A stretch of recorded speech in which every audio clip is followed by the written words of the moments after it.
The best thing I would say is to be your own advocate. Because if you wait for someone to speak out for you, it might not happen. So you have to be determined to be your own voice. Hi everyone, it's Carrie from Live Accessible. Today we are going to start a new interview series, and today I have a very special guest named Sister Margaret Mary. And she is very, very talented. She does crocheting, she's a music teacher, and she grew up when the ADA wasn't even passed yet, and she didn't have an IEP through school, and she's gone through a lot, and she's been able to overcome so much. So go ahead, Sister Margaret, introduce yourself, tell them what you do, and all of that. Hello, everyone. My name is Mary, and Carrie gave a fantastic introduction. And I am a music teacher at St. Joseph Academy in Walton, Kentucky. And my visual impairment is retinopathy of prematurity. I was born 3 months early. My twin sister didn't survive. I was approximately maybe 2 pounds, and I went down to 1 pound, but I have something special to show you. Maybe everyone can see it.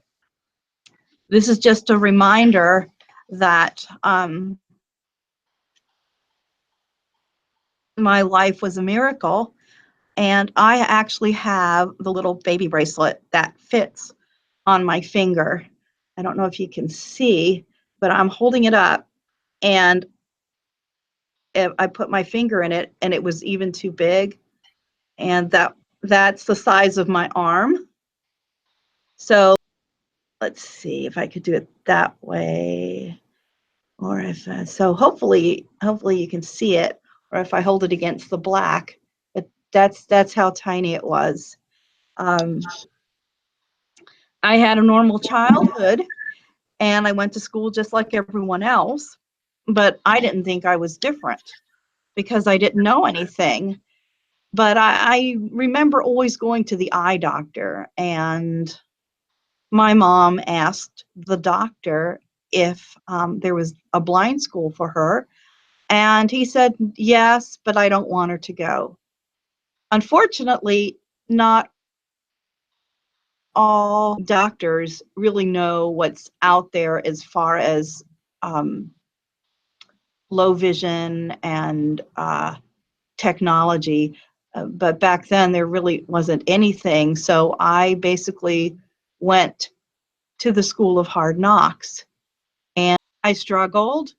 I was always in trouble. not because I wanted to get in trouble, but I could never keep up with the work. I remember in first grade, well, couldn't see the work. I'll just go over to the Play-Doh table and play with Play-Doh. And the teacher would say, did you finish your work? No. I just had to just deal with it. It was normal for me. I was basically passed on from grade to grade. And the first day of third grade, I was in trouble, and I had to stay after school because we were assigned to copy the Pledge of Allegiance from a chart. Well, I couldn't see the chart to do it, so I never did it. So then I got in trouble. The doctor, the only thing he did was tell the teachers that I needed to go up to the board. And if I tried to walk up to the board to see something, everyone was saying, go sit down, you're in my way, go sit down. So I just sat there, and when I got blue ditto papers, it was before copy machines, I cried because I could never see what was going on. And then I told my third grade teacher that I told her if I could write like a second grader because it was bigger, and she said no. And then another time I told her I couldn't see, and she says, don't give me that excuse. So I basically had to go to school and just ride and ride the waves and just do the best I could. But a lot of people thought I was just stupid and lazy and didn't care. And when I got into high school, when it came to like literature class, you know what I would always ask my friends, what was the story about? Can you tell me? Give me a short review of the story so I can participate. Um, so that's what school was like. And they even ordered the ACT exam for me in high school. It was large print, but I had a hard time with it. And then I met my best friend, and she told me about the Department for the Blind, or the Office for the Blind in Florida. So I met up with a counselor. And I remember she said, "Good Lord, how did you get through school?" And I said, "I faked it. I faked everything." Um, so basically, that was my life. And I think it's made me who I am today. And then when I went to college, that was the first time I've heard of talking books. And my best friend, you know, who's also legally blind, said that she went through school having an itinerant teacher come in. So she was basically mainstream. She would learn Braille and the teacher would help her. We didn't know any of that existed. Talking books were out there. They even had CCTVs, but no one said anything. I was just passed through grade by grade. And then college was a complete turnaround because I was able to achieve with, at that time, talking books, a CCTV, and a tape Wow, that's recorder. amazing. I remember going through school, and I mean, I had a CCTV and I had talking books and large print books, and I can't imagine having to go through school without those materials and that kind of assistive technology, even in the early stages, you know. I mean, it's gone a long way since then till now. I mean, wow, I that didn't must even have have been I really didn't even hard. have a cane. I didn't have a cane either. No cane. Wow. Most of the time I ended up, you know, you hear people falling going down the steps. Have you heard of people falling going up the steps? Well, that was me. Oh, I've had my share of falling up too. You learn coping skills, you know, when you need to find a bathroom someplace and you don't know where you are, you kind of give yourself enough time and smell, see if there's a perfume in the air and you follow the scent, or if you hear a water fountain, you know the bathrooms are around that area. So I had to do little things like that. But as I said, college was a great turnaround when I had assistance and introduced to technology, the CCTV, talking books, mobility. Braille at that time was still kind of primitive as in regards to technology. So I'd say in the mid 80s, um, when I was going to college, I started using Braille writer. So that's how, you know, I got through school. Wow, that's amazing. And I know that you're very much into music, being a music teacher. could you tell us a little bit more of that? What you play, or if you sing? Oh, there's one thing I forgot to tell you. Uh, when I was in college, I had a professor, well, actually in high school too. I had a teacher make fun of me, but in college, I had a professor say, "Oh, since you can't sight read, I guess you won't amount to much." And I thought, "Oh my goodness."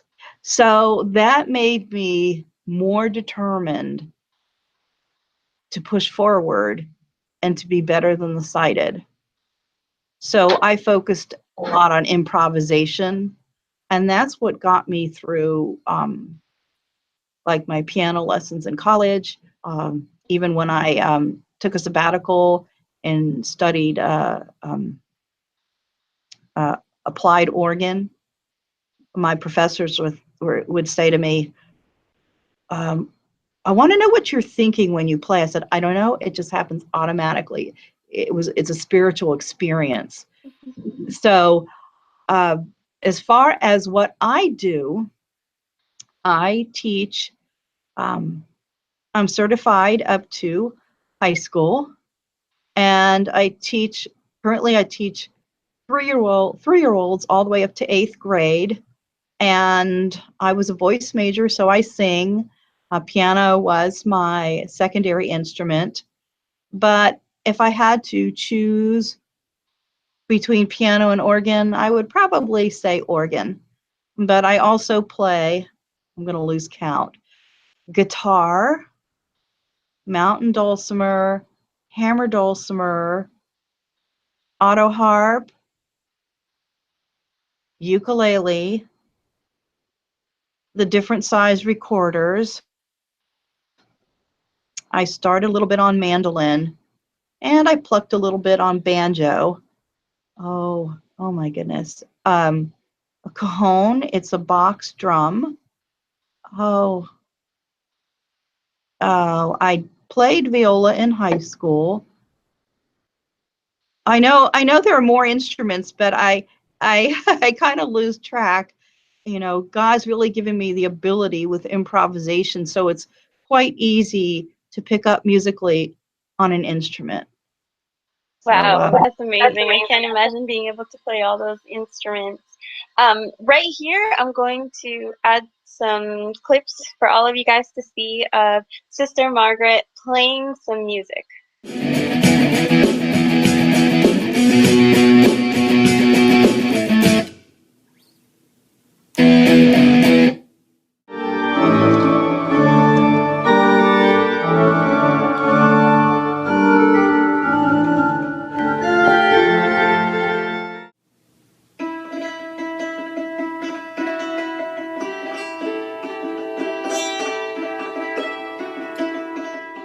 How did you get into music, and how did you start, and how did you deal with music being visually impaired? I got started with music by piano lessons from my piano teacher down the street. I still keep in touch with her. And I remember she would write everything in large for me. And it was hard to see, so I'd start playing by ear. And she would say, don't play by ear, you have to read your music. But I remember that I had a good ear. Even back in, we had to do a sing-along. And in class, my teacher asked me, would you please stand up in front of the class and sing? It's like, oh my goodness. So I guess God gave me the ability early enough, but I really didn't focus on it until piano lessons. I know the kids in school now think I started when I was 3, and I started taking piano lessons when I was 14, and just developed my ear. So I was a late student, but I made up for lost time when I finally went to college and had everything available for me. But yeah, I wouldn't trade my place right now for perfect vision, because this is God's perfect vision for me. And if he wanted it any different, he would have changed it. I'm quite content and satisfied. It pushes me to strive to do better. And God gives everyone abilities, and you just have to find them. You just have to discover them. And when you discover the gifts that God has given you, then you could really make strides and have a goal and have a focus. And nowadays, it's so easy because you have YouTube, you have all these self-help websites, and this is the day and age for people who are blind or legally blind or low vision, they can help themselves. And it's easier now than what it was when I was growing up. Do you read Braille music, or do you just do everything by ear, or do you use a CCTV to look at the music?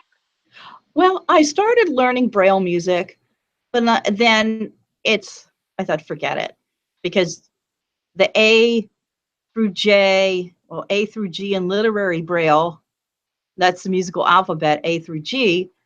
A through G was different in music Braille, and then you had your line mode, and then you had your paragraph mode. I said, forget it. Then you'd have to try to read it and then play it, and read it, then play it. I can play faster by ear, but I can read music, but I can't play from it. If I do get large print music from the Library of Congress, and a page of large print music is 11 by 17, and you might get 2 measures on it.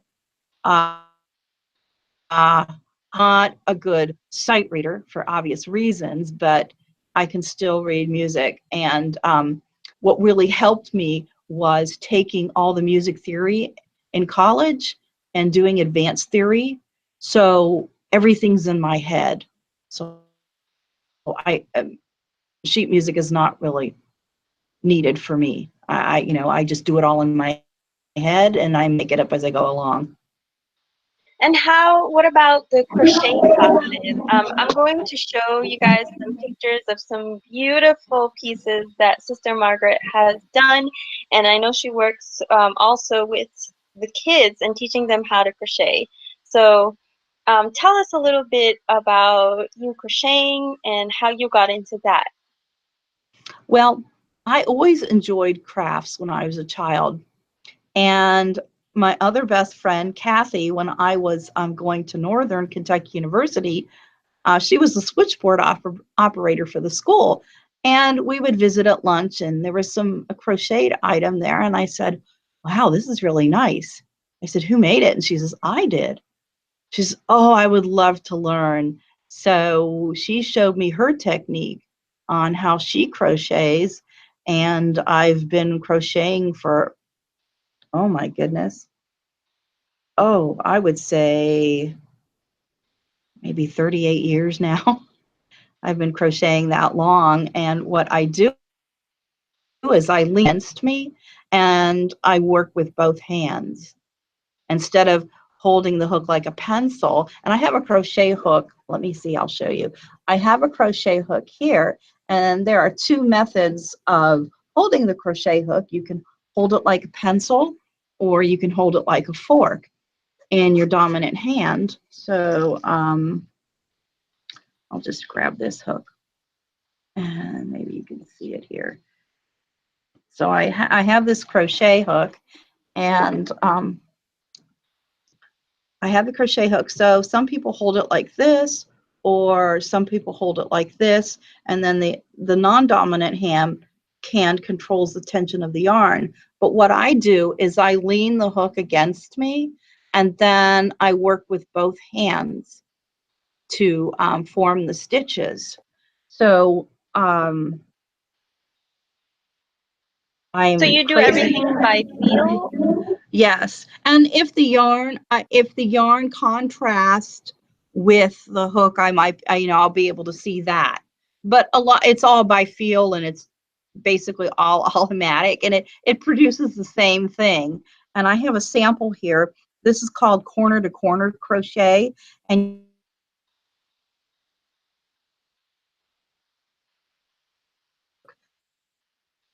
I was afraid to do corner to corner, but let me show you my corner to corner blanket. It's not straight, it's done in a diagonal. Let's see. So it looks like this. And so this is my first attempt at corner to corner, but I was always afraid of working with pictures. So I thought, I'm not going to let my kids get ahead of me. So it gave me determination to do this. And this is a square, and I hope I have it in the right direction. This is a square, and it's pink, and then I have a red heart inside of it. So this is a small example of using a graph and crocheting a picture into your work. But you can do detailed pictures. The more detail, the bigger the object will be, and it will turn into an Afghan. Um, but I do have some other samples. I have some things that are left over from Christmas that I didn't get to finish. But this is done in cotton, and you can use these as to put on your table for Christmas. So it's a snowflake. It's a square. The snowflake's white. Around it, it's red, and then it's trimmed in white. And then this one is the same thing, white snowflake. Hold it up a little bit. Yeah, it's a white snowflake, and it's trimmed in green, and then the border is white. So I teach the students. I show them how I crochet, but I created a playlist on YouTube from other crochet tutorials, and I put them according to subject. So I give the students my YouTube channel, and they can search for projects. And it gets to the point now that the girls are helping each other. You know, if somebody's stuck, somebody else can help each other. They're very good at it. Even I have a second grader who is working on this square, and this is advanced. So they're just as crazy as I am. They're yarn crazy. They have their own little yarn stashes at home, and it's funny. They have multiple projects going. They take their projects with them in the car wherever they go. So yeah, it's fun. And then we attempted spinning wool. So between our crochet club, we crochet, we loom knit. Oh, that's what I forgot. I we've made jewelry, we've made rosaries, and I can do that by feel. And then if I can't see some of the colors of the beads, I'll ask, what color is this? You know, because I made a rosary last year, and one of the kids said, Sister, you know, you have purple beads. You have some purple spacer beads and some brown spacer beads. I said, really? Yeah. So we had to take it apart. So they helped me sort out the colors. So, you know, and the kids are really good about helping me. So that's my crochet adventure. So that brings up another topic. How do you deal with the kids, teaching them, whether it's music or the crochet class? Do you have someone to help you, or do you just have the kids help you? How do you do that? I do have a sighted aide, and she helps me. Sometimes I might pick up something that she doesn't see, but on the whole, the students are, you know, pretty good, you know, and they're in the younger grades. I always want to, you know, so and so's doing this, so and so's doing that. So they'll let me know. Or one time, oh, they'll ask, can we switch spots in the classroom? I said, not on your life. Are you kidding? No way. My goal in life is to make you suffer. And they just laugh. Then I know where they are.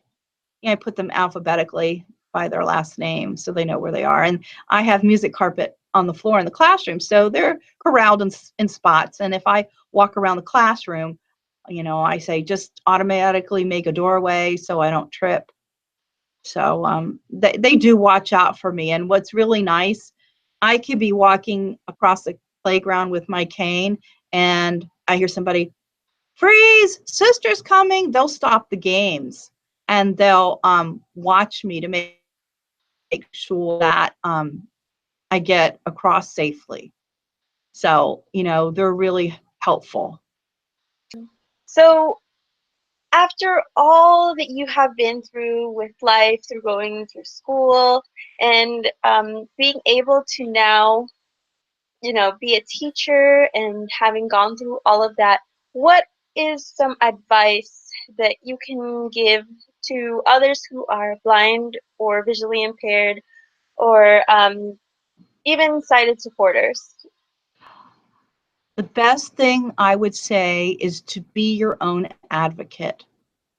Because if you wait for someone to speak out for you, it might not happen. So you have to be determined to be your own voice. And I said before, there's a lot of things on the internet that you can teach yourself, whether it's crochet, whether it's knitting, whether it's cooking. There's lots of things out there for self-help and also for pleasure. But I would say be your own advocate. You have to, your eyes might not work, but your mouth does. So you have to speak up for yourself. And the hard thing is, if you're totally sighted or totally blind, people understand that. But when you're caught in the middle, you live in both worlds, and it's harder to explain. So that's where your white cane comes in. So, oh, I just heard something outside. I guess the kids are outside playing recess.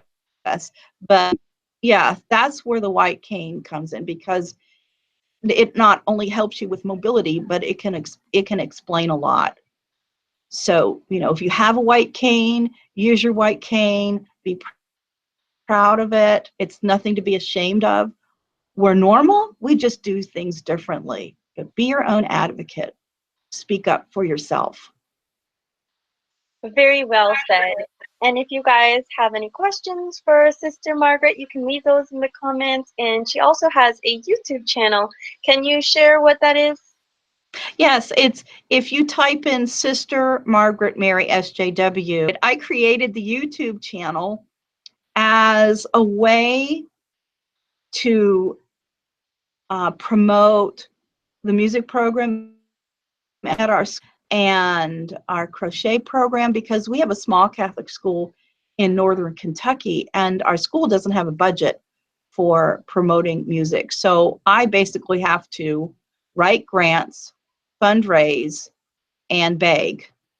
So when I receive donations, I make videos to share with others and to share with the donors, to show people how their donations make a difference. And I really never thought about talking about visual impairment.